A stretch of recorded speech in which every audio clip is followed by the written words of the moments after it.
Je te dis merci. Je te bénis, je te loue de ce que tu fais toutes choses bonnes pour ton peuple. Seigneur Jésus, en ces moments solennels où tu as décidé de parler à ton Église, à tes enfants et bien plus encore, Père, parle à un cœur, parle à une vie. Viens éclairer par ta parole qui est vérité toute situation, tout souci qui accable ton peuple. Merci Saint-Esprit car tu es l'œuvre pour bénir, pour sauver quiconque. Écoute ton message actuel. Je prie Seigneur que ma modeste personne s'efface. Viens et parle. Voici ma bouche. Utilise-la comme un instrument de gloire, un vase d'honneur. Louange à toi, honneur à toi. Que toute la gloire te revienne, toi le seul vrai Dieu. Au nom de Jésus, nous avons ainsi prié. Amen. Bien-aimés, le texte de base de cette première prédication va s'intéresser au salut en Jésus. C'est un texte de Jean 3, versets 14 à 21 que je m'en vais lire. Comme Moïse éleva le serpent dans le désert, ainsi faut-il que soit élevé le Fils de l'homme, afin que quiconque croit ait en lui la vie éternelle.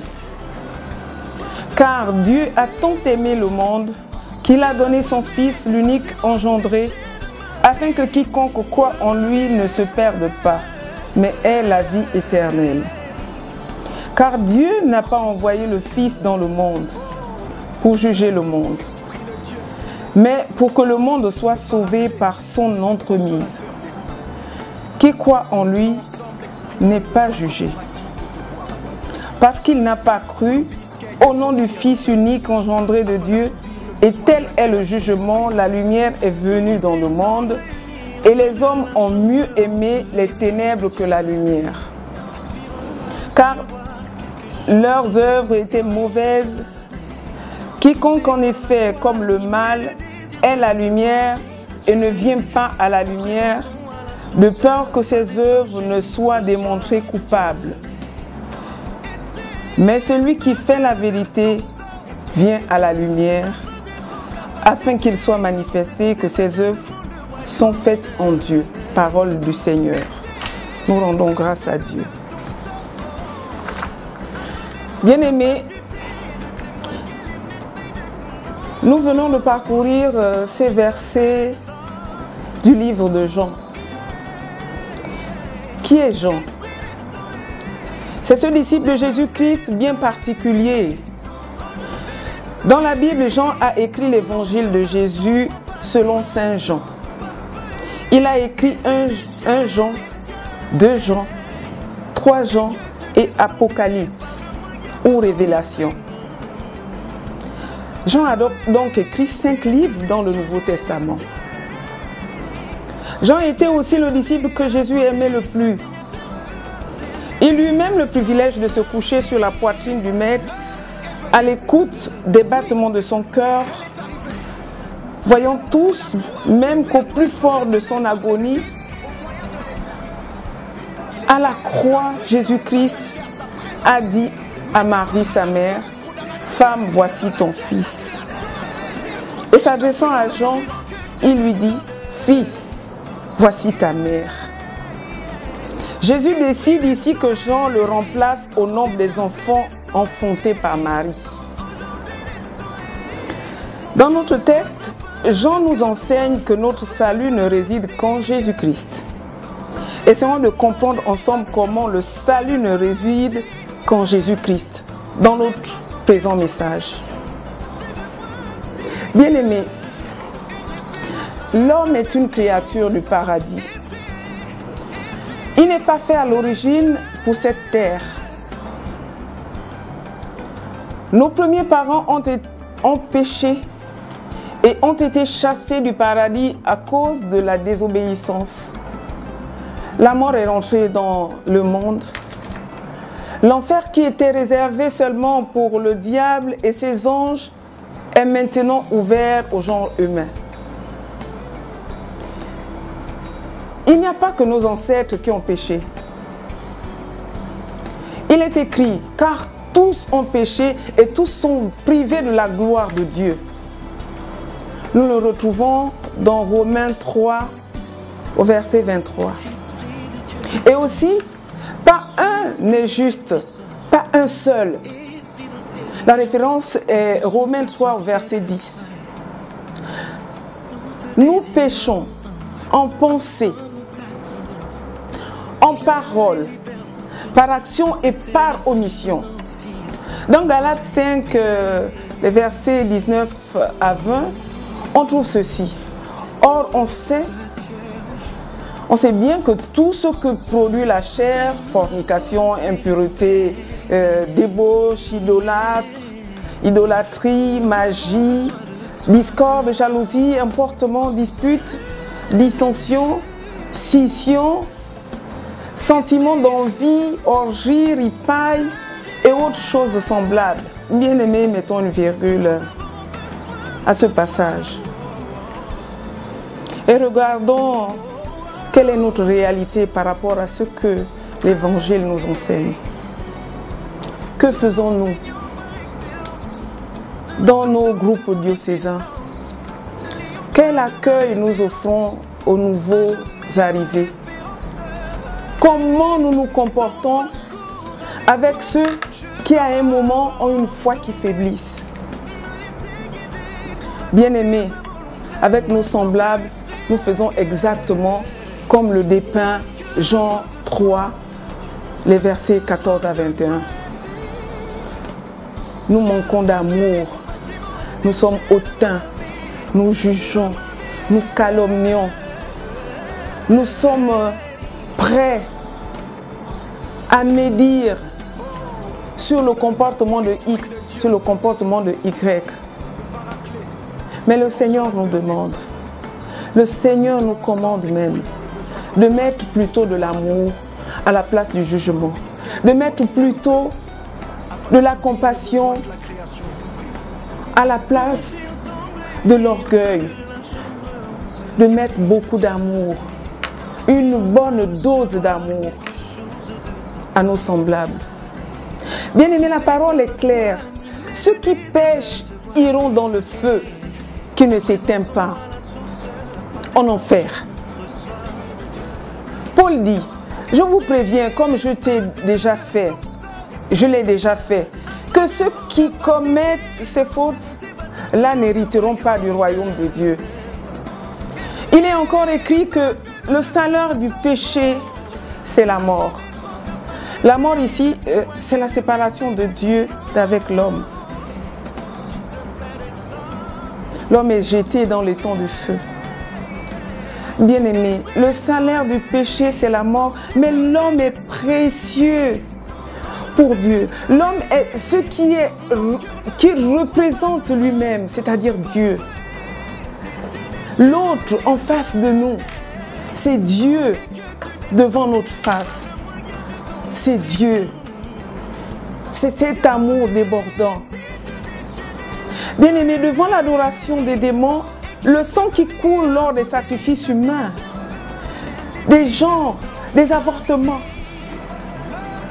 des génocides, devant les injustices de toutes sortes, l'homme ne peut pas échapper à l'enfer par sa sainteté. Ce n'est non plus le sacrifice des oiseaux, des boucs, des taureaux, des vaches qui peut équivaloir à la vie des milliards d'êtres humains et des milliards d'esprits bien-aimés. Dieu prend l'initiative, il décide de sauver. Il sauve ses enfants de la tyrannie, des démons, du feu de l'enfer. Alors, lorsque les temps furent accomplis, Dieu envoya son Fils pour mourir à notre place. Le châtiment qui nous donne la vie est retombé sur lui. Car Dieu a tant aimé le monde qu'il a donné son Fils afin que quiconque croit en lui ne périsse pas, mais ait la vie éternelle. Frères et sœurs, Jésus a pris notre place. Il a subi des violences morales et physiques. Après avoir fait du bien au peuple, il a été arrêté comme un voleur, raillé toute une nuit. Le fouet l'a labouré. Sa chair, Pilate le condamne à mort, sachant son innocence. Ensanglanté déjà, il porte encore sa chair. Pilate le condamne à mort, sachant son innocence.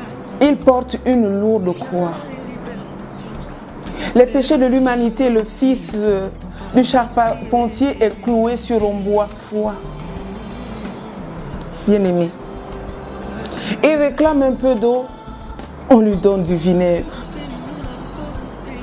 Tout est accompli. Barabbas, le bandit est meurtrier. Le pécheur qui devait mourir, Jésus a pris sa place. Barabbas, c'est toi. Bien-aimé, Barabbas, c'est moi. Il n'y a que Jésus pour s'opposer à l'enfer. Il n'y a que Jésus qui ouvre les portes du paradis. La terre sera détruite. Il y aura la fin du monde. Bien-aimé, même les scientifiques le disent, qu'il y aura la fin du monde. Tu es en exil sur cette terre. Les puissances de l'enfer se déchaînent contre toi. Dieu ouvre grandement les portes du paradis. Il t'appelle. C'est à toi d'y entrer. Bien-aimé, croire en Jésus, c'est naître à la vie éternelle. Les Saintes Écritures disent, car c'est par la grâce que vous êtes sauvés, par le moyen de la foi, et cela ne vient pas de vous. C'est le don de Dieu. Ce n'est point les œuvres afin que personne ne se glorifie. Et encore, celui qui croit au Fils, à la vie éternelle, celui qui ne croit pas au Fils, ne verra point la vie. Je t'en supplie, choisis la vie. Choisis la vie pour que tu vives. Parce que nous sommes pécheurs et condamnés à une mort éternelle. Nous avons besoin d'un sauveur. Tu ne peux pas dire que je n'ai pas de péché. C'est faux. C'est faire mentir Dieu. D'un autre côté, ne pense pas que tu n'es pas digne d'avoir l'attention de Dieu. Que tu as trop péché. Jésus dit, je ne suis pas venu appeler à la repentance des justes, mais des pécheurs. Crois seulement. Les Écritures déclarent que si tu confesses de ta bouche que Jésus est Seigneur, si tu crois que Dieu l'a ressuscité d'entre les morts, tu seras sauvé. Prions. Seigneur Jésus, je sais que je suis pécheur. Je crois que tu es le Fils de Dieu et que tu es mort sur la croix pour mes péchés. Je t'en prie, viens tout de suite dans mon cœur et sois mon sauveur. Je crois en Dieu le Père Tout-Puissant, Créateur du ciel et de la terre, et en Jésus-Christ, son Fils unique, notre Seigneur, qui a été conçu du Saint-Esprit, est né de la Vierge Marie, a souffert sous Ponce Pilate, a été crucifié, est mort, a été enseveli, est descendu aux enfers.